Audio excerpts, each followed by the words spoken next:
اخیراً همتون بین افکت صدا برخوردین که همه دارن از این صدا استفاده میکنن. میدونستین که این صدا یه داستان غم انگیز و ترسناکی پشت سرش داره؟ اگه نمیدونی داستان چیه دوبار بزن رو صفحه تا بهت بگم. یه شخصی یه گربه داشته که این شخص گربهش رو خیلی دوست داشته که یه روز میبینه گربهش داره میو میو میکنه. این میو کردنش براش دلنشین بوده و همون موقع تصمیم میگیره از میو کردن گربهش صداشو ضبط کنه.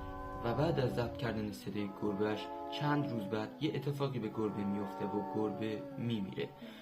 این شخص برای زنده نگه داشتن یاد گربهش تصمیم میگیره این صدای میو کردنشو کندش کنه و این صدا به وجود میاد و بعد توی فضای مجازی آپلودش میکنه، وایرال میشه و همه دارن از این ترند بودنش استفاده میکنن. اگه جالب بود خوشحال میشم ما رو توی اینستاگرام فالو و توی یوتیوب اون دکمه قرمز رنگ سابسکرایب رو بکوبین. دم همتون